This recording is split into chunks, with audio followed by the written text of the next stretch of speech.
ನಮಸ್ಕಾರ. ಇವತ್ತಿನ ಈ ಪಾಠವನ್ನು ಕಾಂಟ್ರಾಕ್ಟ್ 2ದ ಪಾಠವನ್ನು ಘಟಕ 4ರ ಪಾಠವನ್ನು ಈ 2ನೇ ಅಥವಾ 3ನೇ ವಿಡಿಯೋ ಅಂದ್ಕೊಳ್ತೀನಿ. ಪಾರ್ಟ್ನರ್ಶಿಪ್ನ ವಿಡಿಯೋನ ನಿಮ್ಮ ಮುಂದೆ ತರ್ತಾ ಇದ್ದೀನಿ. ಇದರಲ್ಲಿ ನಾನು ಸೆಕ್ಷನ್ 4ರಿಂದ 8ವರೆಗೆ ಚರ್ಚೆಯನ್ನು ಮಾಡ್ತೀನಿ. The chapters heading is this: partnership, nature of partnership ಅಂತಕ್ಕಂಥದ್ದು. ಇದರ ಒಂದು ಹೆಡ್ಡಿಂಗು ನೇಚರ್ ಆಫ್ ಪಾರ್ಟ್ನರ್ಶಿಪ್ ಅಂತ ಹೇಳ್ತೀವಿ, ಅಥವಾ ಪಾಲುದಾರಿಕೆಯ ಸ್ವಭಾವ, ಪಾರ್ಟ್ನರ್ಶಿಪ್ನ ಸ್ವಭಾವ ಏನು, ಪಾರ್ಟ್ನರ್ಶಿಪ್ನ ಸ್ವಭಾವಗಳು ಅನ್ನೋದನ್ನು ನಾವು ಈ ಒಂದು 5 ಕಲಂಗಳಲ್ಲಿ ನೋಡ್ತೀವಿ. Section 4, section 5, section 6, section 7, section 8. ಮೊದಲನೇದರಲ್ಲಿ ನಾವು ಕೆಲವು ವ್ಯಾಖ್ಯಾನಗಳನ್ನು ನೋಡ್ತೀವಿ. ಪಾರ್ಟ್ನರ್ಶಿಪ್ ಅಂದ್ರೇನು, ಫರ್ಮ್ ಅಂದ್ರೇನು, ಫರ್ಮ್ ನೇಮ್ ಅಂದ್ರೇನು, ಪಾರ್ಟ್ನರ್ ಅಂದ್ರೇನು, ದೋಸ್ ಥಿಂಗ್ಸ್ ವಿಲ್ ಸಿ ಇದೆ. ಆಮೇಲೆ ಒಂದು ಸ್ಥಾನಮಾನ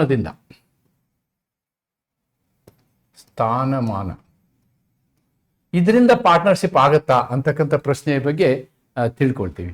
ಆಮೇಲೆ ಎಲ್ಲದಕ್ಕಿಂತ ಮುಖ್ಯವಾಗಿ mode of determining existence of the partnership. Here comes the role of the litigation are the lawyers. Point of litigation ಇಲ್ಲೇ ಬರೋದು. ಈ ಪರ್ಟಿಕ್ಯುಲರ್ ಒಂದು ಏನು ವ್ಯವಸ್ಥೆ ಇದೆಯಲ್ಲ, 2-3 ಜನರು ಸೇರಿರ್ತಕ್ಕಂಥ ಒಂದು ವ್ಯವಸ್ಥೆ, ಎಲ್ಲ ಅಂತಹ ವ್ಯವಸ್ಥೆಗಳಿಗೂ ನಾವು ಏನನ್ಬೋದು, ಪಾರ್ಟ್ನರ್ಶಿಪ್ ಅನ್ಬೋದಾ ಅಂತಕ್ಕಂಥ ಒಂದು ಪ್ರಶ್ನೆ, ಲೀಗಲ್ ಕ್ವಶನ್ ಉದ್ಭವ ಆಗುತ್ತೆ. ಅದನ್ನು ಹೆಂಗೆ ಸಾಲ್ವ್ ಮಾಡ್ತೀವಿ ಅಂತಕ್ಕಂಥದ್ದನ್ನು ಮತ್ತೆ partnership at will, particular partnership ಅಂತೇಳಿ ಸೆಕ್ಷನ್ 7 ಮತ್ತು 8 ನಾವು ನೋಡ್ತೀವಿ. ಅಂತಹ ಮಹತ್ವ ಏನಲ್ಲ. ಆದರೆ ಈ ಪರ್ಟಿಕ್ಯುಲರ್ ಸೆಕ್ಷನ್ 6 ನಿರ್ಧರಿಸಲಿಕ್ಕೆ, ಸೆಕ್ಷನ್ 5 ನಿರ್ಧರಿಸಲಿಕ್ಕೆ ಕೆಲವೊಂದು ಪ್ರಕರಣಗಳಿದೆ. ಆ ಪ್ರಕರಣಗಳನ್ನು ನಾವು ಚರ್ಚೆ ಮಾಡ್ತೀವಿ. ಒಂದನ್ನು ನೆನ್ಪಿಟ್ಕೋಬೇಕು ನಾವು ಸ್ಪೆಸಿಫಿಕ್ ಆಗಿ. 1932ಗಿಂತ ಮೊದಲು ಪಾರ್ಟ್ನರ್ಶಿಪ್ ಆ್ಯಕ್ಟ್ ಅಂತ ಆ್ಯಕ್ಟ್ ಇರಲಿಲ್ಲ. It was part of the contract act, and so many court case have happened where the logic of partnership is determined ಅನ್ನೋದನ್ನು ನೋಡ್ತಾ ಆ ಪ್ರಕರಣಗಳನ್ನು ನಿಮ್ಮ ಗಮನಕ್ಕೆ ತರ್ತೀನಿ. ಇವಾಗ ಸೆಕ್ಷನ್ 4 ನೀವು ನೋಡೋದಾದರೆ, if you just look at section 4, definition of partnership, partner, firm and firm name, ಇಷ್ಟು ವಿಷಯಗಳ ನಾವೇನು ಮಾಡ್ತೀವಿ ಅಂತಂದರೆ ವ್ಯಾಖ್ಯಾನವನ್ನು ಮಾಡ್ತೀವಿ. What is partnership? See, partnership is written here. It is a relation between the persons. It is a relation between persons. One man cannot have a partnership. A minimum of 2 is required, because persons, ಒಬ್ಬ ವ್ಯಕ್ತಿಗಳು ಆಗೋಕ್ಕಾಗೋದಿಲ್ಲ. So partnership requires minimum 2 persons. ಆಮೇಲೆ maximum ಇರ್ಬೋದು, but company act ಬಂದಮೇಲೆ there is some ceiling on that. Let us not go in to the depth of that. Persons who have agreed to share profits of a business. ನೋಡಿ, ಒಂದು ವ್ಯವಹಾರವನ್ನು ಮಾಡುವ ಜನರ ಒಂದು ಗುಂಪನ್ನು ಮತ್ತು ಆ ವ್ಯವಹಾರದ ಲಾಭವನ್ನು ಹಂಚಿಕೊಳ್ಳುವಂತಹ ಒಂದು ಗುಂಪನ್ನು ನಾವೇನು ಹೇಳ್ಬೋದು, ಪಾರ್ಟ್ನರ್ಶಿಪ್, ಪಾಲುಗಾರಿಕೆ ಅಂತ ಹೇಳ್ಬೋದು. ಓಕೆ, ಇಂತಹ ಸಂದರ್ಭದಲ್ಲಿ ಅವರು ಮಾಡುವ ವ್ಯವಹಾರ ಒಬ್ಬನೇ ಮಾಡ್ತಿರ್ಬೋದು ಅಥವಾ ಅನೇಕರು, ಎಲ್ಲರೂ ಮಾಡ್ತಿರ್ಬೋದು. ಎಲ್ಲರೂ ವ್ಯವಹಾರನ ಮಾಡ್ತಿರ್ಬೋದು, ಎಲ್ಲರ ಪರವಾಗಿ ಒಬ್ಬನೇ ವ್ಯವಹಾರವನ್ನು ಮಾಡ್ತಾ ಇರ್ಬೋದು. ಅದು 2-3 ಜನ ಮಾಡ್ತಿರ್ಬೋದು, ಇನ್ನು 3-4 ಜನ ವ್ಯವಹಾರದಲ್ಲಿ ಭಾಗವಹಿಸದೇ ಇರ್ಬೋದು. So all those permutation combinations are there. ಅಂತಹ ಒಂದು ವ್ಯವಸ್ಥೆಗೆ ನಾವೇನಂತೀವಿ, ಪಾಲುದಾರಿಕೆ ಅಂತ ಹೇಳ್ತೀವಿ. Then persons who have entered in to partnership, ಯಾರು ಈ ಪಾಲುಗಾರಿಕೆಯ ಒಂದು ಕರಾರಿನಲ್ಲಿ ಕರಾರನ್ನು ಒಪ್ಪಿಕೊಂಡಿರ್ತಾರೋ, ಆವಾಗ ಅವರನ್ನು, ಆ ರೀತಿಯ ವೈಯಕ್ತಿಕ ವ್ಯಕ್ತಿಗಳನ್ನು ನಾವು ಪಾರ್ಟ್ನರ್ಸ್ ಅಂತ ಹೇಳ್ತೀವಿ, ಪಾಲುದಾರರು ಅಂತ ಹೇಳ್ತೀವಿ, ಪಾರ್ಟ್ನರ್ಸ್. ಓಕೆ ಅಂತ ಹೇಳ್ತೀವಿ. They are individually called as partners. ಎಲ್ಲರನ್ನೂ ಸೇರಿಸಿ will call them as a firm. ಆ ಒಂದು ಪಾರ್ಟ್ನರ್ಶಿಪ್ನ ಎಲ್ಲ ಪಾಲುದಾರರನ್ನು ಒಟ್ಟುಗೂಡಿಸಿ ಒಟ್ಟಾರೆಯಾಗಿ ಅವ್ರನ್ನ ನಾವು ಅಡ್ರೆಸ್ ಮಾಡಬೇಕು ಅಂದರೆ ಅವರಿಗೆ ನಾವೇನಂತೀವಿ, ಫರ್ಮ್ ಅಂತ ಹೇಳ್ತೀವಿ. ಮತ್ತು ಆ ಒಂದು ವ್ಯವಹಾರಕ್ಕೆ ಏನಾದರೂ ಹೆಸರು ಕೊಟ್ಟಿದ್ರೆ ಆ ಹೆಸರಿಗೆ ನಾವೇನು ಹೇಳ್ತೀವಿ, ಫರ್ಮ್ ನೇಮ್ ಅಂತ ಹೇಳ್ತೀವಿ. ಫರ್ಮ್ ನೇಮ್ ಅಥವಾ ವ್ಯವಹಾರದ ಹೆಸರು ಅಥವಾ ಸಂಸ್ಥೆಯ ಹೆಸರು ಅಂತೇಳಿ ಹೇಳ್ಬೋದು. This is all about the definition. A very very simple concept, right? Then section 5 talks about the status. What is status? ಯಾವುದೇ ಒಂದು ಸ್ಟೇಟಸ್ನಿಂದ ಪಾಲುದಾರಿಕೆ ಆಗೋದಿಲ್ಲ, ಪಾರ್ಟ್ನರ್ಶಿಪ್ ಆಗೋದಿಲ್ಲ. For example, we will call HUF, Hindu Undivided Family. This comes in Hindu law. This comes in Hindu law. Hindu Undivided Family. Here there are members, there are family members, and there is a karta. There is a karta. Co-personers ಅಂತೀವಿ ನಾವು ಇವರಿಗೆ, co-personers. Okay, all these put together ಅವ್ರು joint ಆಗಿ business ಮಾಡ್ತಾ ಇರ್ಬೋದು. That is not partnership. ಅಂದ್ರೆ ಈ ಒಂದು ಸ್ಥಾನಮಾನದಿಂದ ಅವರಿಗೆ ಪಾಲುದಾರಿಕೆ ಸ್ಟೇಟಸ್ ಬರುವುದಿಲ್ಲ, ಅಥವಾ ಪಾಲುದಾರಿಕೆ ಅಂತೇಳಿ ಅನಿಸ್ಕೊಳ್ಳೋದಿಲ್ಲ ಅವರು. So therefore what the law says, the relationship of partnership arises not from status but from contract, not from status. ಈ ರೀತಿಯ ಸ್ಥಾನಮಾನದಿಂದ ಅದು ಪಾರ್ಟ್ನರ್ಶಿಪ್ ಆಗೋದಿಲ್ಲ. It is the partnership arises from a contract. All the fundamental principles of contract, consent, free consent, then sharing of profits in writing, all these things, whatever is there, that is actually one type of a special contract. One type, na ಹೇಳಿದ್ನಲ್ಲ, agency ತರಾನೇ ಇದು ಕೊಡುವ ಒಂದು contract. ಇದನ್ನು ನಾವು discuss ಮಾಡಿದ್ವಿ. And ಮತ್ತು ಇನ್ particular the members of the Hindu Undivided Family, members of the Hindu Undivided Family carrying a family business as such, athava Burmese Buddhist husband and wife in Buddhist family carrying on business as such are not partners in such business. ಅವರುಗಳಿಗೆ ನಾವು partnership business ಅನ್ನೋದಿಲ್ಲ. ಐದರ್ this Hindu marriage, Hindu Undivided Family or Burmese relations. So ಯಾವುದು partnership ಅಲ್ಲ ಅನ್ನೋದನ್ನು ಸಾಂಕೇತಿಕವಾಗಿ ನಾವಿಲ್ಲೇನು ಮಾಡಿದ್ದೀವಿ, ನಿಮಗೆ ತಿಳಿಸುವಂತಹ ಒಂದು ಪ್ರಯತ್ನವನ್ನು ಮಾಡಿದ್ದೀವಿ. ಆ್ಯಂಡ್ ಸೆಕ್ಷನ್ 6 ಸೆಕ್ಷನ್ 5ದಲ್ಲಿ ನಾವೇನು ಹೇಳಿದೀವಿ, ಸ್ಥಾನಮಾನದ ಬಗ್ಗೆ. ಸ್ಥಾನಮಾನ ನೋಡಿಕೊಂಡು ಇದಕ್ಕೆ ಪಾರ್ಟ್ನರ್ಶಿಪ್ ಅಂತ ಹೇಳೋಕ್ಕಾಗಲ್ಲ. For example, HUF is not a partnership. Then mode of determining the existence of a partnership. This is very, very important. Very, very important. And one thing to be noted very specifically is this point. What is that? The point is this: to share the profits of a business. To share the profits of a business. ನೀವು ವ್ಯವಹಾರವನ್ನು ಒಬ್ಬರಲ್ಲದೇನೆ ಒಬ್ಬರಿಗಿಂತ ಹೆಚ್ಚು ಜನ ಒಟ್ಟುಗೂಡಿ ಮಾಡುವಾಗ ನೀವು ಲಾಭಾಂಶವನ್ನು ಹಂಚಿಕೊಳ್ಳುವ ಉದ್ದೇಶದಿಂದ ಮಾಡಿದರೆ ಅದು ಪಾರ್ಟ್ನರ್ಶಿಪ್ ಅಂತ ಹೇಳಿ ಇಲ್ಲಿ ಹೇಳಿದ್ದೀವಿ. ಆದರೆ ಸೆಕ್ಷನ್ 6 ಏನು ಹೇಳುತ್ತೆ ನೋಡೋಣ. ಇನ್ ಡಿಟರ್ಮೈನಿಂಗ್, ಯಾವುದೇ ಒಂದು ಗ್ರೂಪ್ ಆಫ್ ಪರ್ಸನ್ಸ್, ವ್ಯಕ್ತಿಗಳ ಸಮೂಹ, ಇದು ಪಾರ್ಟ್ನರ್ಶಿಪ್ಪಾ ಅಲ್ವಾ ಅಂಥೇಳಿ ಕಂಡು ಹಿಡಿಯುವಂಥ ಸಂದರ್ಭದಲ್ಲಿ, in determining whether a group of person is or is not a firm, is not, ಅದು ಫರ್ಮ್ ಹೌದು ಅಲ್ವೋ, ಅಂದ್ರೆ ಪಾರ್ಟ್ನರ್ಶಿಪ್ ಫರ್ಮ್ ಹೌದು ಅಲ್ವೋ. Whether a person is or is not a partner, ಅದರಲ್ಲಿರುವಂತಹ ವ್ಯಕ್ತಿ ಅವನೊಬ್ಬ ಪಾಲುದಾರ ಹೌದು ಅಲ್ವೋ. In a firm regard shall be had, ಅದಕ್ಕೆ ನೀವೇನು ಮಾಡಬೇಕು, regard shall be had to the real relation. This is very important, underline this, to the real relation between the parties. ಅವರ ಮಧ್ಯದಲ್ಲಿ ಇರತಕ್ಕಂತಹ ಸಂಬಂಧ ಯಾವುದು ಅನ್ನುವುದನ್ನು ನಾವು ನೋಡಿ. That is very important. As shown by all relevant facts taken together.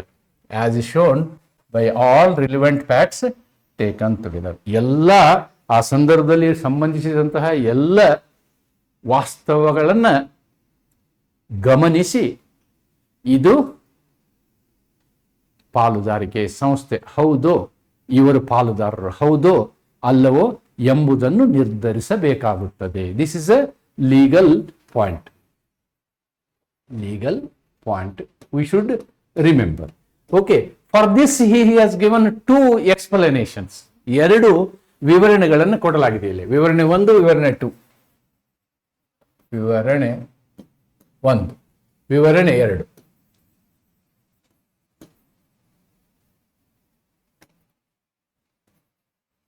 ವಿವರಣೆ 2 ವಿವರಣೆಗಳನ್ನು ನಾವಿಲ್ಲಿ ಕಾಣ್ತೀವಿ. ನೋಡಿ, ಒಂದೇದು ಏನ್ ಹೇಳ್ತದೆ? ದ ಶೇರಿಂಗ್ ಆಫ್ ಪ್ರಾಫಿಟ್ಸ್, ಲಾಭಾಂಶವನ್ನು ಹಂಚಿಕೊಳ್ಳುವ. ಆರ್ ಆಫ್ ಗ್ರಾಸ್ ರಿಟರ್ನ್ಸ್, ಬಂದಂತಹ ದುಡ್ಡನ್ನ ಹಂಚಿಕೊಳ್ಳುವ.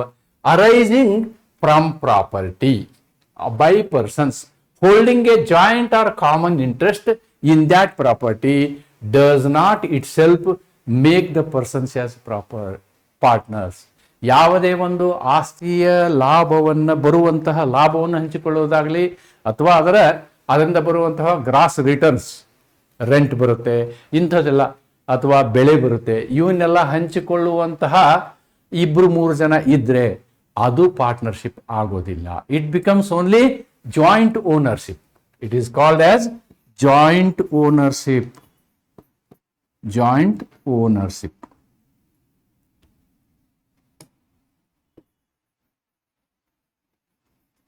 Joint ownership is not a partnership. It is partnership Allah. That is very clear from explanation 1. Then what explanation 2 says? Let us see. Received by a person a share of the profits of a business. ನೋಡಿ, ಇಲ್ಲಿ ಬಿಸಿನೆಸ್ಸಿನ ಲಾಭವನ್ನೇ ಅವ್ರು ಹಂಚಿಕೊಳ್ತಾರೆ. Or a payment contingent upon earning the profits. ಆಮೇಲೆ profit ಆದ ನಂತರ ಹಂಚಿಕೊಳ್ಳುವಂತಹ ಪೇಮೆಂಟ್ಗಳು are varying with the profits earned by a business does not itself make him a partner with the persons carrying on business. With the persons, ನಾನು ಅದಕ್ಕೆ definition ಹೇಳ್ಬೇಕಾದ್ರೆ ಅದನ್ನು underline ಮಾಡ್ಕೊಂಡು ಇಲ್ಲಿ ಬಂದಿದ್ದೀನಿ. ಇಲ್ಲಿ ಏನ್ ಹೇಳ್ತಾರೆ? ಅದು ಒಂದೇ ಕಾರಣ ಅಲ್ಲ ಅಂತ ಹೇಳ್ತಾರೆ. That is not the only reason. The received by A person of A share of A profits of a business or of A payment contingent upon earning the profits varying with the profits earned by the business does not itself make him a partner. ಇದನ್ನ partnership ಅನ್ನೋದಿಲ್ಲ. ಅಂತಹ ಒಬ್ಬ ವ್ಯಕ್ತಿಗಿಲ್ಲೇ partner ಅನ್ನೋದಿಲ್ಲ. ಯಾವುದೇ ವ್ಯಕ್ತಿ ಅಥವಾ ವ್ಯವಹಾರದ ಲಾಭದ ಒಂದು ಭಾಗವನ್ನು ಪಡೆದರೂ ಆ ಲಾಭದ ಮೇಲೆ ಅವಲಂಬಿತವಾದ ಪಾವತಿ ಪಡೆದರೂ ಅದರಿಂದ ಮಾತ್ರ ಅವನು ಪಾಲುದಾರರಾಗೋದಿಲ್ಲ. ಯಾವುದೇ ಒಬ್ಬ ವ್ಯಕ್ತಿ ಒಂದು ಒಟ್ಟಿನ ಬಿಸ್ನೆಸ್ನಿಂದ ಅವನೇನೋ ಒಂದು ಲಾಭ ಪಡ್ಕೊಳ್ತಾನೆ, ಅದು ಕೂಡ ಪಾರ್ಟ್ನರ್ಶಿಪ್ ಆಗೋದಿಲ್ಲ ಅನ್ನೋದಕ್ಕೆ ಇಲ್ಲಿ ಇನ್ನೂ ಕೆಲವು ಇದು ಎಕ್ಸ್ಟೆಂಡ್ ಮಾಡಿದ್ದಾರೆ. ಏನು? ಆ್ಯಂಡ್ ಇನ್ ಪರ್ಟಿಕ್ಯುಲರ್, ಅದರಲ್ಲಿಯೂ ವಿಶೇಷವಾಗಿ ಈ ಕೆಳಗಿನ ಏನಿದಾವಲ್ಲ ಇವು ಪಾರ್ಟ್ನರ್ಶಿಪ್ ಅಲ್ಲ ಅನ್ನೋದನ್ನು ಹೇಳ್ತಾರೆ ಇಲ್ಲಿ. The receipt of such share or payment. ಉದಾಹರಣೆಗಳು ಈಗೇನು ನಾನು ಇಲ್ಲಿ ನಿಮಗೆ ಎಕ್ಸ್ಪ್ಲೇನ್ ಮಾಡಿದ್ದೇನೋ ಈ ಒಂದು ಎಕ್ಸ್ಪ್ಲನೇಷನ್ನ ಅನೇಕ ಉದಾಹರಣೆಗಳನ್ನು ಇಲ್ಲಿ ಸೆಕ್ಷನ್ ಅಲ್ಲೇ ಕೊಡಲಾಗಿದೆ, ಪಾರ್ಟ್ನರ್ಶಿಪ್ ಆಕ್ಟ್ ಅಲ್ಲೇ ಕೊಡಲಾಗಿದೆ. ಯಾವ್ಯಾವುದು ಪಾರ್ಟ್ನರ್ಶಿಪ್ ಅಲ್ಲ ಅನ್ನೋದನ್ನು ಇದು ಬಹಳ ನೆನ್ಪಿಟ್ಕೋಬೇಕು ನೀವು. By a lender of money to persons engaged or about to engage in any business. ನೋಡಿ, ಯಾವನೋ ಒಬ್ಬ ಒಂದು ಬಿಸ್ನೆಸ್ಗೆ ಸಾಲ ಕೊಟ್ಟಿದ್ದ ಅಂತ ಇಟ್ಕೊಳ್ಳಿ. A lender of a money, ಒಬ್ಬ ವ್ಯಕ್ತಿ ಕ್ರೆಡಿಟರ್ ಅಂತೀವಿ ನಾವು ಅವರಿಗೆ. ಕ್ರೆಡಿಟರ್ ವ್ಯವಹಾರ ನಡೆಸುವ ಉದ್ದೇಶಕ್ಕಾಗಿ ಹಣವನ್ನು ಕೊಟ್ಟಿದ್ದರೆ ಅವನು ಪಾರ್ಟ್ನರ್ ಆಗೋದಿಲ್ಲ. He is not a partner, right?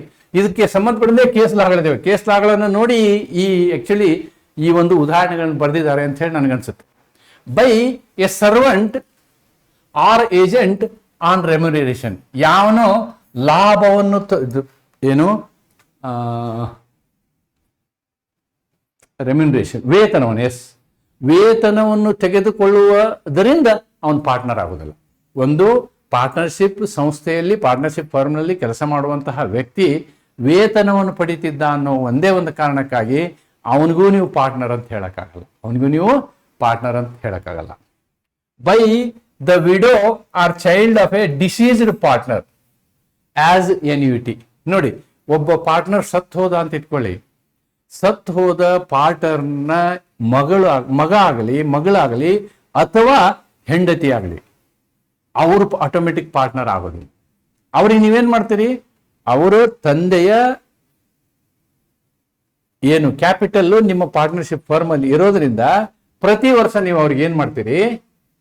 ಎನ್ಯುಟಿ ಕೊಡ್ತೀರಿ, ಸಂದಾಯ ಮಾಡ್ತೀರಿ ಲಾಭದಲ್ಲಿ. ಅಂದ್ರೆ ಅವರ ಇವನಿದ್ದಕ್ಕೆ ಎನ್ಯುಟಿಗೆ ಪಿಂಚಣಿ ಅಂತ ಹೇಳ್ತಾರೆ. ಅದನ್ನು ಕೊಡೋದ್ರಿಂದ ಅವರು ಪಾರ್ಟ್ನರು ಅಂತ ಹೇಳೋದಿದೆಯಲ್ಲ, that is not right. By a previous owner or part of the owner of the business as consideration for the sale of the goodwill or share thereof. ನೋಡಿ, ಯಾವುದೇ ಒಂದು ಏನು ಬಿಸ್ನೆಸ್ಸಿನ ಓನರ್ ಅಥವಾ ಅದರ ಓನರ್ನ ಒಬ್ಬ ಭಾಗ ಏನ್ ಮಾಡ್ತಾನ, ಅವನು ಕನ್ಸಿಡರೇಷನ್, ಸೇಲ್ ಕನ್ಸಿಡರೇಷನ್ ಅಂತ ತಗೊಂಡು ವ್ಯವಹಾರದ ಹಿಂದಿನ ಮಾಲೀಕ ಅಥವಾ ಭಾಗ ಮಾಲೀಕ ಗುಡ್ವಿಲ್ ಮಾರಾಟದ ಫಲವಾಗಿ ಅವನು ಪಾರ್ಟ್ನರ್ ಆಗೋದಿಲ್ಲ. Does not itself make receiver A partner. ಇದರಲ್ಲಿ ಈ ಸಂದರ್ಭಗಳಲ್ಲಿ ಹಣ ಪಡೆದಂತಹ ಯಾವುದೇ ವ್ಯಕ್ತಿಯು ಪಾರ್ಟ್ನರ್ ಆಗುವುದಿಲ್ಲ. ಎಲ್ಲಾ ಸಂದರ್ಭದಲ್ಲಿಯೂ ಅವನು ಪಾರ್ಟ್ನರ್ ಅಂತ ಹೇಳಿ ಜನರಲ್ ರೂಲ್ ನಾವು ಮಾಡ್ಲಿಕ್ಕೆ ಆಗೋದಿಲ್ಲ ಅಂತಕ್ಕಂಥದ್ದನ್ನ ನಮಗೇನಾಗುತ್ತೆ ಅಂತಂದ್ರೆ ಸೆಕ್ಷನ್ 6 ಹೇಳುತ್ತೆ. ಅಲ್ಲದೆ ಸೆಕ್ಷನ್ 6ನ 2 ಎಕ್ಸ್ಪ್ಲನೇಷನ್ಗಳು ಏನ್ ಹೇಳ್ತೇವೆ, ಒಂದು ಪಾರ್ಟ್ನರ್ಶಿಪ್ ಯಾವ್ದು ಅಲ್ಲ ಅಂತ ಹೇಳಿ, ಇನ್ನೊಂದು ಪಾರ್ಟ್ನರ್ ಯಾರು ಆಗೋದಿಲ್ಲ ಅಂತಕ್ಕಂಥದ್ದನ್ನ ಈ ಒಂದು ಉದಾಹರಣೆಗಳ ಮೂಲಕ ಹೇಳ್ತದೆ. ಇದನ್ನ ನಾನು ಕೇಸ್ ಲಾ ಹೇಳಿದಾಗ ನೀವು you will appreciate whatever I have discussed there, right. Then section 7, 7ನೇ ಸೆಕ್ಷನ್ ಏನ್ ಹೇಳುತ್ತೆ, let us look at section 7. Partnership at will. Partnership at will ಅಂತಂದ್ರೆ ನಮ್ಮ ಇಚ್ಛೆಗೆ ಅನುಗುಣವಾಗಿ ಪಾರ್ಟ್ನರ್ ಇರ್ಬೋದು, ಬ್ಯಾಡ್ ಅಂದ್ರೆ ಬಿಟ್ಟು ಬಿಡ್ಬೋದು ಅಂತ ಅದರ ಅರ್ಥ. ಆದರೆ ಅದು ನಿಮ್ಮ ಪಾರ್ಟ್ನರ್ಶಿಪ್ ಡೀಡ್ ಅಲ್ಲಿ ಮೆನ್ಷನ್ ಆಗಿರ್ಬೇಕು.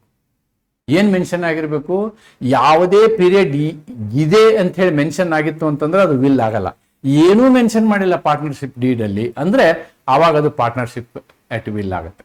When no provision is made, ಯಾವುದೇ ಪ್ರಾವಧಾನವನ್ನು ಮಾಡಿಲ್ಲ ನೀವು, ನೋ ಪ್ರೊವಿಷನ್ ಈಸ್ ಮೇಡ್ ಯಾವುದಕ್ಕೆ, by contract between partners for the duration of partnership. ಎಷ್ಟು ದಿವಸ ನಾವು ಪಾಲುದಾರರಾಗಿರ್ತೀವಿ ಅಂತಕ್ಕಂಥ ವಿಷಯವನ್ನ ನೀವು ಪಾಲುದಾರಿಕೆ ಪತ್ರದಲ್ಲಿ ಬರಿದೆ ಹೋದ್ರೆ, if you have not mentioned in the partnership deed for the reason of your duration of partnership, or if you have not categorically mentioned about a period for which you want to remain as a partner, if that is not written in the partnership deed, then it becomes a partnership at will. Or for the determination of their partnership, the partnership is at will. ಅಥವಾ ಅದರಲ್ಲಿ ಒಂದು ಎಲ್ಲಿವರೆಗೆ ಇವರು partner ಅಂತ ತಿಳ್ಕೊಳ್ಬೇಕು ಅನ್ನುವಂತಹ ಯಾವುದೇ ಒಂದು ಕಂಡೀಷನ್ ಹಾಕಿಲ್ಲ ಅಂದ್ರೆ ಅಂತಹ ಸಂದರ್ಭದಲ್ಲಿ ಅದು ಪಾರ್ಟ್ನರ್ಶಿಪ್ ವಿಲ್ ಆಗುತ್ತೆ. ಪಾಲುದಾರರ ನಡುವೆ ಒಪ್ಪಂದದಲ್ಲಿ ಅವಧಿ ಅಥವಾ ಅಂತ್ಯಗೊಳಿಸುವ ವಿಧಾನ ಇವೆರಡನ್ನೂ ನಿಗದಿಪಡಿಸದೇ ಇದ್ದರೆ ಅದನ್ನು ಇಚ್ಛಾಧೀನ ಪಾಲುದಾರಿಕೆ ಅಥವಾ ಪಾರ್ಟ್ನರ್ಶಿಪ್ ಅಟ್ ವಿಲ್ ಎಂದು ಹೇಳಲಾಗುತ್ತೆ. That's it. ಸೊ ಕಂಡೀಷನ್ಸ್ ಏನು ಬರೀಲಿಲ್ಲ ಡೀಡಲ್ಲಿ, ಪಾರ್ಟ್ನರ್ಶಿಪ್ ಪತ್ರದಲ್ಲಿ ಏನು ಬರೀಲಿಲ್ಲ ಅಂತಂದ್ರೆ ಆವಾಗ ಯಾವ ಪಾರ್ಟ್ನರ್ ಯಾವಾಗ ಬೇಕಾದ್ರೂ ಅವನು ಒಂದು ಇಂಟಿಮೇಷನ್ ಕೊಟ್ಟು ಇವತ್ತಿನಿಂದ ನಂಗೆ ಪಾರ್ಟ್ನರ್ಶಿಪ್ ಬೇಡ, ವ್ಯವಹಾರ ಬೇಡ ಅಂತ ಹೇಳಿ ಅವನು ಹೊರಗೆ ಹೋಗ್ಬೋದು ಅಂತ ಹೇಳಿ ಸೆಕ್ಷನ್ 7 ಹೇಳುತ್ತೆ. Then section 8. Section 8 talks about particular partnership. A person may become a partner with another person in particular issue only. Particular adventure or undertaking. ಯಾವುದೇ ಒಂದು ನಿರ್ದಿಷ್ಟ ಕೆಲಸಕ್ಕೆ ಮಾತ್ರ, ಯಾವುದೇ ಒಂದು ನಿರ್ದಿಷ್ಟವಾದಂತಹ ವ್ಯವಹಾರಕ್ಕೆ ಮಾತ್ರ ಪಾರ್ಟ್ನರ್ಶಿಪ್ ಆಗುತ್ತೆ. ಅದನ್ನು ಜನರಲ್ ಇದನ್ನು ತಗೊಳಕ್ಕಾಗ.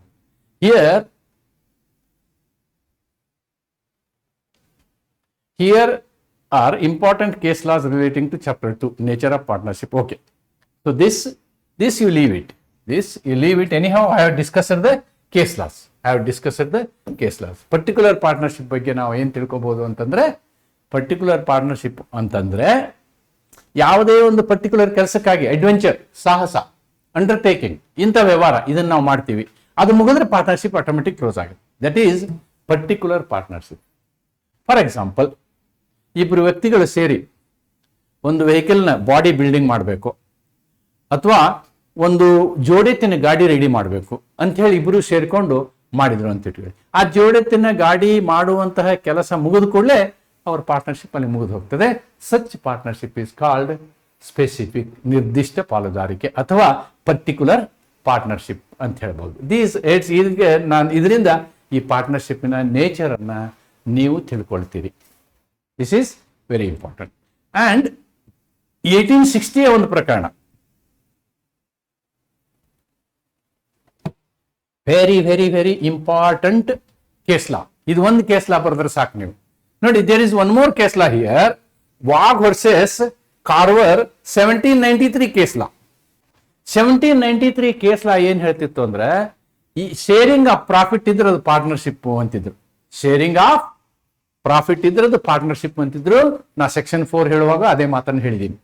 ಆದ್ರೆ ಈ ಪ್ರಕರಣ, this is a landmark judgment, landmark case.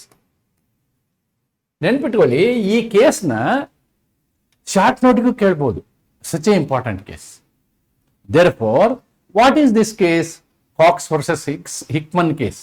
Cox versus Hickman ಕೇಸಲ್ಲಿ ಏನಾಗುತ್ತೆ ಅಂತಂದ್ರೆ, ಕಂಪ್ನಿ ಲಾಸ್ ಆಗ್ತಾ ಇರ್ತದೆ, ಒಂದಿಬ್ಬರನ್ನ ಸಾಲದಾರನ್ನ ಎಳ್ಕೊಂತಾರ, ಅವರು ಸಾಲ ಕೊಡೋರ್ನ ಎಳ್ಕೊಂಡ್ಬಿಟ್ಟು ಎಲ್ಲಾರು ಸೇರಿ ಬಿಸ್ನೆಸ್ ಮಾಡ್ತಾರೆ. ಬಂದ್ ಪ್ರಾಫಿಟ್ ಅಲ್ಲಿ ಸಾಲದಾರರಿಗೆ ಸಾಲ ವಾಪಸ್ ಕೊಡ್ತಾ ಇರ್ತಾರೆ.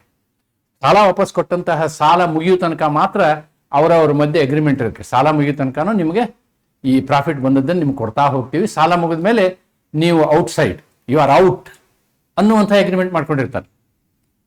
ಆದರೆ ಸಾಲ ಮುಗಿಯೋಕ್ಕಿಂತ ಮೊದಲೇ ಒಂದು ಯಾವುದೋ ಬಿಲ್ ಆಫ್ ಎಕ್ಸ್ಚೇಂಜ್ ಅಲ್ಲಿ ಒಂದು ಪ್ರಾಬ್ಲಮ್ ಆಗ್ತದೆ, ಲಾಸ್ ಆಗ್ತದೆ. ಆವಾಗ ಆ ಲಾಸ್ ನಾವು ಏನು ಮಾಡ್ತಾನೆ ಅಂತಂದ್ರೆ, ಈ ಸಾಲ ಕೊಟ್ಟವ್ರಿಗೂ ಹೇಳ್ತಾನೆ, ಇಲ್ಲ ಇಲ್ಲ ನೀವು ನಮ್ಮ ಫರ್ಮ್ದ ಪಾರ್ಟ್ನರ್ ಅದೀರಿ, ಆ ಏನು ಲಾಸ್ ಆಗಿದೆಯೋ ನಷ್ಟ ಆಗಿದೆಯೋ ನಷ್ಟವನ್ನು ನೀವು ಭರಿಸಬೇಕು ಅಂತ. The court decides no. The court decides no in this case. That is very important. ಅಂದ್ರೆ ಸಾಲ ಕೊಟ್ಟವರು ಪಾರ್ಟ್ನರ್ ಅಲ್ಲ, ಅವ್ರಿಗೆ ಪ್ರಾಫಿಟ್ ಹಂಚ್ಕೊಂತೀವಿ ಅನ್ನೋ ಒಂದೇ ಕಾರಣಕ್ಕೆ ಅವ್ರಿಗೆ ಪಾರ್ಟ್ನರ್ ಅಂತ ಹೇಳಕ್ಕಾಗಲ್ಲ. ನೆನ್ಪಿಟ್ಕೊಳ್ಳಿ. ಏನಿದು ಕೇಸು? ದ ಕ್ರೆಡಿಟರ್ಸ್ ಅಂದ್ರೆ ಸಾಲಗಾರರು were given share of profits from the business run by the trustees. ಆ ಕಂಪ್ನಿನ ಒಂದು ಟ್ರಸ್ಟಿ ತರ ಮಾಡ್ಕೊಂಡ್ರು. ಲಾಸ್ ಆಗುವಂತಹ ಒಂದು ಕಂಪನಿ ಅಲ್ಲ, ಒಂದು ವ್ಯವಹಾರದ ಸಂಸ್ಥೆಯನ್ನು. ಆಮೇಲೆ ಆ ಟ್ರಸ್ಟಿಗಳಲ್ಲಿ ಈ ಕ್ರೆಡಿಟರ್ನು ಸೇರಿಸ್ಕೊಂಡು ಅವರು ಸಾಲ ಕೊಟ್ಟಿದ್ರು. ಅವ್ರ ಸಾಲದಿಂದ ಇವರಿಗೆ ಮತ್ತೆ ಬಿಸ್ನೆಸ್ ಸ್ಟಾರ್ಟ್ ಆಯಿತು, ಲಾಭ ಬರಕ್ಕೆ ಶುರು ಆಯಿತು, ಲಾಭದಿಂದ ಅವ್ರ ಸಾಲವನ್ನು ಹಂಚ್ತಾ ಇದ್ರು. ಅದಕ್ಕೆ ಇಲ್ಲಿ ಪ್ರಶ್ನೆ ಉದ್ಭವ ಏನಾಯ್ತು, ಕೇವಲ ಶೇರಿಂಗ್ ಆಫ್ ಪ್ರಾಫಿಟ್ ಅಲೋನ್ ಇದು ಒಂದೇ ಪಾರ್ಟ್ನರ್ಶಿಪ್ ಅನ್ನು ಡಿಸೈಡ್ ಮಾಡುತ್ತಾ ಅನ್ನುವಂಥ. ಯಾಕಂದ್ರೆ ಇವರು ಲಾಭ ತಗೊಳಕ್ ಶುರು ಮಾಡಿದ್ರು, ಸಾಲ ಕೊಟ್ಟವರು ಕ್ರೆಡಿಟರ್ಸ್. ಆದ್ದರಿಂದ ಸಾಲ ಕೊಟ್ಟವರು ಲಾಭ ತಗೊಳಕ್ಕೆ ಪ್ರಾರಂಭ ಮಾಡಿರೋದ್ರಿಂದ ಅವರೂ ಕೂಡ ಪಾಲುದಾರರ ಹೌದೇ ಅಂತಕ್ಕಂಥ ಪ್ರಶ್ನೆ.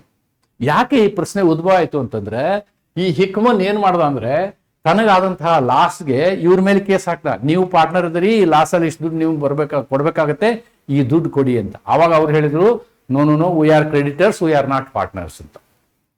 ಅದಕ್ಕೆ the House of Lords held that sharing profits is not the conclusive proof. ನೋಡಿ, ಕೇವಲ ಲಾಭವನ್ನು ಹಂಚಿಕೊಳ್ಳುವುದು ಮಾತ್ರ ನಾವು ಅದಕ್ಕೆ ಪಾಲುದಾರಿಕೆ ಸಂಸ್ಥೆ ಅಂತ ಹೇಳಕ್ಕಾಗಲ್ಲ ಅಂಥೇಳಿ ಹೇಳಿದ್ರು. ಕನ್ಕ್ಲೂಸಿವ್ ಪ್ರೂಫ್ ಆಫ್ ಪಾರ್ಟ್ನರ್ಶಿಪ್, ಲಾಭ ಹಂಚಿಕೆ ಮಾತ್ರದಿಂದ ಪಾಲುದಾರಿಕೆ ಸಾಬೀತವಾಗುವುದಿಲ್ಲ ಎಂದು ನ್ಯಾಯಾಲಯ ಹೇಳಿತು.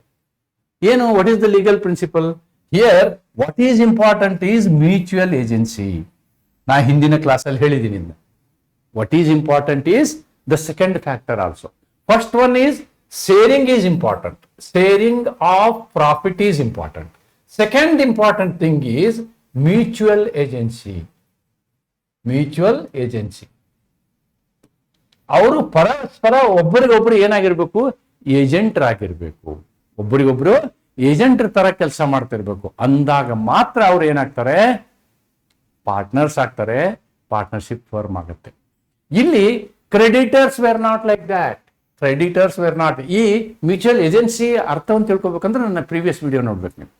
ಪಾರ್ಟ್ನರ್ಶಿಪ್ ಏಜೆನ್ಸಿ ಅಂತ ಮಾಡಿದ್ದೀನಿ 2ನೇ ವಿಡಿಯೋದಲ್ಲಿ. ಅದನ್ನು ನೋಡಿದ್ರೆ you will appreciate this point. ಅದಕ್ಕೆ the real test is mutual agency acting for all, relevant under section 4 and 6. ಮುಖ್ಯ ಪರೀಕ್ಷೆ ಪರಸ್ಪರ ಪ್ರತಿನಿಧಿತ್ವ. That is very very important. Therefore this concept is overruled. This concept is overruled and this principle. So 2 principles are established. ಒಂದು, sharing of the profit ಇರಬೇಕು. ಎರಡನೇದ್ದು, ಅಲ್ಲಿರ್ತಕ್ಕಂತಹ ಪಾಲುದಾರರು ಒಬ್ಬರು ಇನ್ನೊಬ್ಬರಿಗೆ ಏಜೆಂಟರಾಗಿರಬೇಕು. ಒಬ್ಬರು ಇನ್ನೊಬ್ಬರಿಗೆ ಏಜೆಂಟರ್ ತರ ಕರ್ತವ್ಯವನ್ನು ನಿರ್ವಹಿಸುತ್ತಿರಬೇಕು. ಅಂದಾಗ ಮಾತ್ರ ಅದು ಏನಾಗುತ್ತೆ? ಅವರುಗಳು ಪಾಲುದಾರರಾಗ್ತಾರೆ. They become partners. Otherwise these creditors cannot be partners ಅನ್ನೋದನ್ನ ನಾವು ಈ ಪ್ರಕರಣದಿಂದ ನೋಡ್ತೀವಿ. This is very important case law. ನೀವು ಎಸ್ಪೆಷಲಿ ನೇಚರ್ ಆಫ್ ಪಾರ್ಟ್ನರ್ಶಿಪ್ ಬರೀಬೇಕಾದ್ರೆ ಈ ಕೇಸ್ ಲಾ ಬರೆಯೋದು ಬಹಳ ಮುಖ್ಯ ಅನ್ನೋದನ್ನ ನಿಮಗೆ ಇಲ್ಲಿ ಒತ್ತಿ ಹೇಳ್ತಾ ಮುಂದಿನ ಕೇಸ್ ಅಂತ ತಗೊಳ್ತೀನಿ. There is one more case, Mollwo March and company versus court of wards 1872. ಇದು ಕೂಡ ಬ್ರಿಟಿಷ್ ಕೇಸು. ಓಕೆ, ಏನಿದು? A person financed business and received share of profits. Same case. ಆ ಒಂದು ಫರ್ಮ್ಗೆ ಏನ್ ಮಾಡ್ದ, ಅವನು ಫೈನಾನ್ಸ್ ಮಾಡ್ದ, ಹಣವನ್ನು ಕೊಟ್ಟ ಮತ್ತು ಲಾಭವನ್ನು ಶೇರ್ ಮಾಡ್ಕೊಳ್ತಾ ಇದ್ದ. Whether such a person becomes partner? Again the answer is no. The court held that he was not a partner. Sharing of profits alone does not create partnership. There you see explanation 2 of section 6. Section 6 ನ explanation 2 ನಲ್ಲಿ example ಕೊಟ್ಟಿದ್ದಾರೆ, 5-6 example. ಆ example ಒಳಗೆ ಬರ್ತದೆ ಇದು. ಆದ್ದರಿಂದ it is not partnership. ಆದ್ರೆ ಇದು ನೋಡಿ, ಕೇಸ್ 1932 ನಂತರದಲ್ಲ, 1932 ನಲ್ಲಿ ಕಾನೂನು ಬಂದಿದೆ. ಅದರ ಕೇಸ್ ಬಿಲಾಂಗ್ಸ್ ಟು 1872 ಅನ್ನೋದ್ರ ಅರ್ಥ, ಆ ಏನು 1932 ನ ಸೆಕ್ಷನ್ 6 ಅಲ್ಲಿ ನಾವೇನು ಎಕ್ಸಾಂಪಲ್ ಅನ್ನು ಕೊಟ್ಟಿದ್ದೀವಿ, that is based on these case laws ಅನ್ನೋದನ್ನ ನೀವಿಲ್ಲಿ ಗಮನಿಸಬೇಕು. That is very important. Then this is Indian case 1956, means after partnership act. ಯಾವುದು? Dhulia Chand Lakshminarayan versus CIT, income tax. Okay, ಏನಿದು? A firm entered in to partnership with another firm. Oh, this is an interesting case. One firm cannot become a partner of another firm. One firm, ಒಂದು partnership ಸಂಸ್ಥೆ ಇದೆಯಲ್ಲ, ಅದು as A partnership firm itself, it cannot become a partner of another firm. A firm is a partnership firm. This cannot enter in to partnership with another firm. ಒಂದು ಪಾಲುದಾರಿಕಾ ಸಂಸ್ಥೆಯು ಇನ್ನೊಂದು ಪಾಲುದಾರಿಕಾ ಸಂಸ್ಥೆಯೊಂದಿಗೆ partner ಆಗಲು, ಪಾಲುದಾರರಾಗಲು ಕಾನೂನಿನಲ್ಲಿ ಅವಕಾಶವಿಲ್ಲ. ಅದೇ, whether a firm can be A partner in another firm? The answer is this. Supreme court held that A firm is not A legal person. This is very very important. A firm is not A legal person. It is only a name given to group of persons. It is only a name given to group of persons. They are not a legal entity. Nodi, a company is a legal entity. A company registered under ROC is a legal entity. Okay, a union is a legal entity. An association is a legal entity. A society is a legal entity. The government is a legal entity. A bank is a legal entity. They are legal persons. But partnership firm is not a legal person. That is very, very important. Partnership firm is not a legal person. Legal person. Partner firm is not legal person. Legal person. Therefore, legal entity illa partnership firm ge. Okay. Legal, only individuals can be partners. Section 4. Only individuals can be partners. Section 4 ಅನ್ನು ನೀವು ಓದಿ. Partnership, partner ಯಾರಾಗ್ಬೋದು, ಅನ್ನೋದನ್ನ ನಾವು section 4 ಏನು ಹೇಳಿದೀವಿ. So it represents, it is a case law pertaining to section 4. Section 4 ನಲ್ಲಿ ನಾವು partnership firm name ಮತ್ತು ಪಾರ್ಟ್ನರ್ ಯಾರು ಅನ್ನೋದನ್ನ ಹೇಳಿದೀವಿ. ಅಲ್ಲಿ ಏನು ಹೇಳಿದೀವಿ? Individuals can be partners. ಅನ್ನೋದನ್ನ ಹೇಳಿದ್ವಿ. That point you have to remember. And ಅದಕ್ಕೆ ಆ ಸೆಕ್ಷನ್ 4ಗೆ ನೀವು ಈ ಕೇಸ್ ಲಾ ಬರೀಬಹುದು. ಸೆಕ್ಷನ್ 4ಗೆ, right? Then Kamath versus commissioner of income tax. ಇದೊಂದು ಪಿಕ್ಯುಲಿಯರ್ ಕೇಸ್. ಈ ಕಾಮತ್ ಇನ್ನು ಕೆಲವು ಜನರು ಸೇರ್ಕೊಂಡು ಒಂದು ಪಾರ್ಟ್ನರ್ಶಿಪ್ ಫಾರ್ಮ್ ಮಾಡಿರ್ತಾರೆ. ಬಟ್ ಏನ್ ಮಾಡಿರ್ತಾರೆ ಅಂತಂದ್ರೆ, ಎಲ್ಲಾ ವ್ಯವಹಾರನು ಕಾಮತ್ತೇ ಮಾಡಬೇಕು, ಉಳಿದವ್ರಿಗೇನು ರೈಟ್ಸ್ ಇಲ್ಲ. They have made A agreement. He said that even taking loan, payment of loan, everything is only with Mr. Kamath. ಉಳಿದ ಪಾರ್ಟ್ನರ್ಸ್ಗೆ ಅದರಲ್ಲಿ ಹಕ್ಕಿಲ್ಲ ಅಂತ ಹೇಳಿ ಮಾಡಿರ್ತಾರೆ. But they have entered in to an agreement. Okay, now dispute regarding whether partnership existed based on agreement terms. Partnership form ನ agreement ಅಲ್ಲಿ ನಾವು ಕೆಲವೊಂದು ಕಂಡೀಷನ್ಸ್ ಹಾಕೊಂಡಿದೀವಿ. ವೆದರ್ ಕಂಡೀಷನ್ಸ್ ಆರ್ ಪರ್ಮಿಟೆಡ್, ಎಲ್ಲರಿಗೂ ಸಮ ಹಕ್ಕಿದೆಯಾ, ಅನ್ನುವಂಥ ಪ್ರಶ್ನೆ. The answer is no.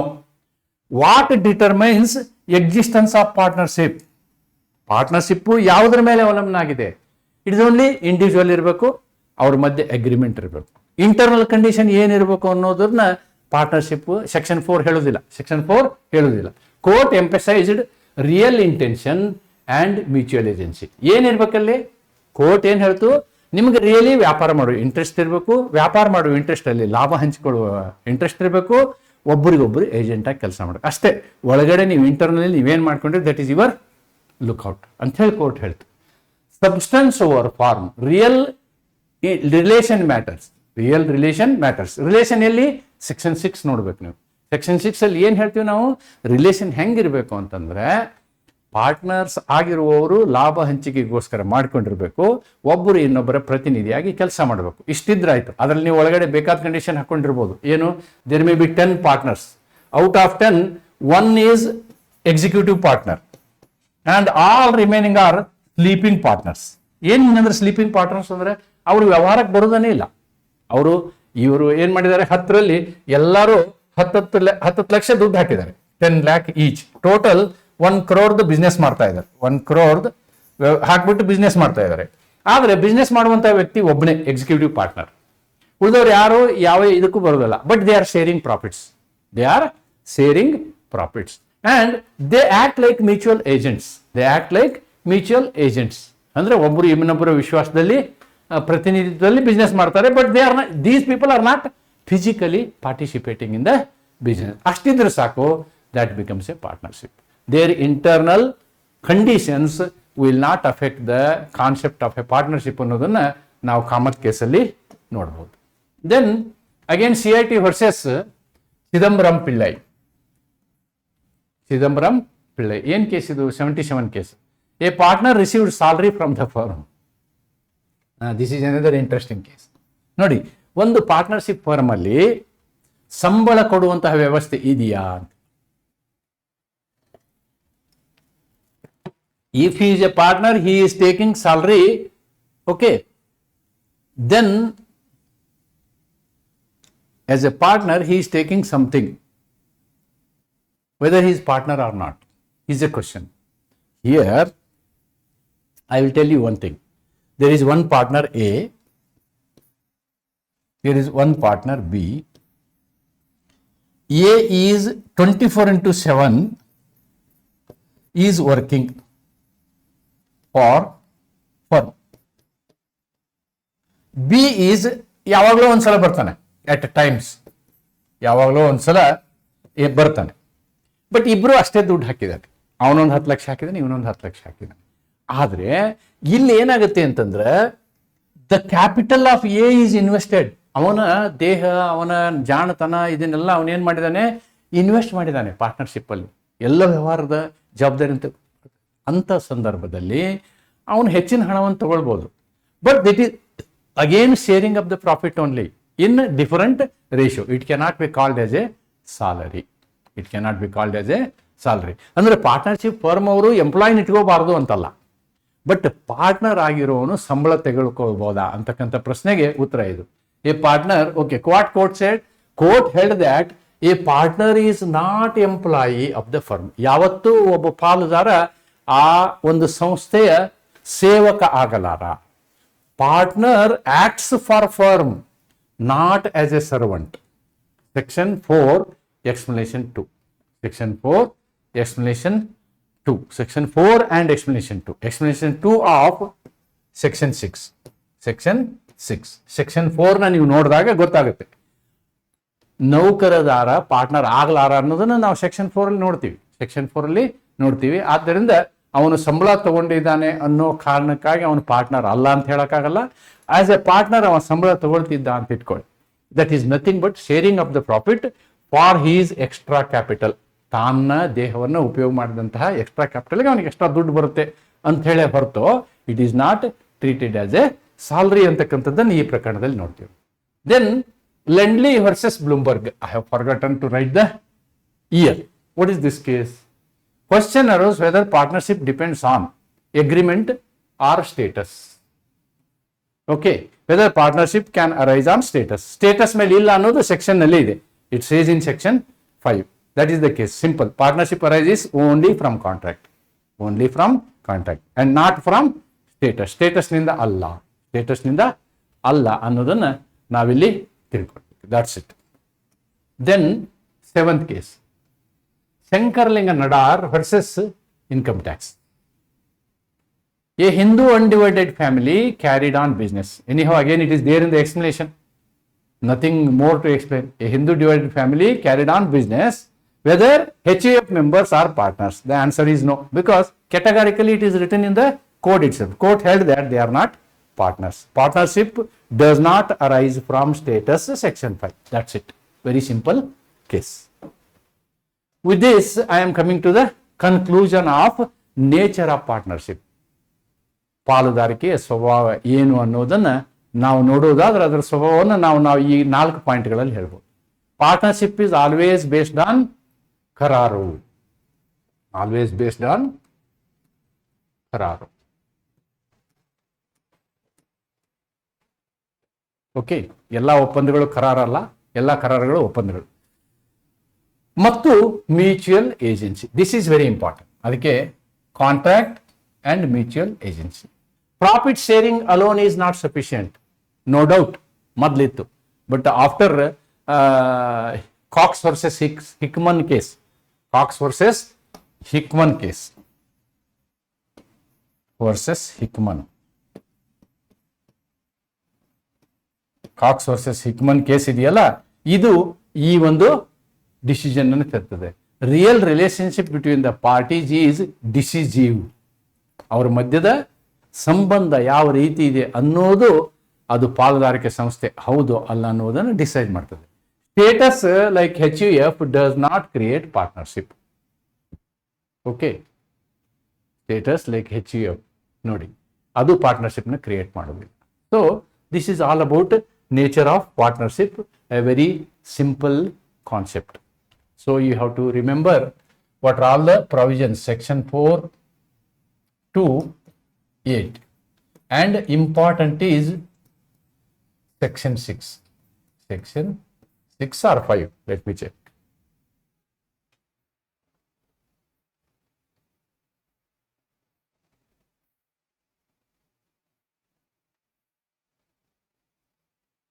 Yes, section 6 is very important. What is important is section 6. Section 6, because section 6 actually decides the real nature of partnership ಅನ್ನೋದನ್ನು ಹೇಳ್ತಾ, ಉಳಿದ ಎಲ್ಲ ಸೆಕ್ಷನ್ಗಳು ಯಾವ ರೀತಿ ಪಾರ್ಟ್ನರ್ ಇರ್ತಾರೆ ಅಥವಾ ಪಾರ್ಟ್ನರ್ಶಿಪ್ ಎಟ್ ವಿಲ್ ಇವೆಲ್ಲವನ್ನು ಚರ್ಚೆ ಮಾಡುತ್ತೆ ಅಂತ ಹೇಳ್ತಾ ಇವತ್ತಿನ ಈ ವಿಡಿಯೋನ ಇಲ್ಲಿಗೆ ಮುಕ್ತಾಯ ಮಾಡ್ತೀನಿ. ನಮಸ್ಕಾರ.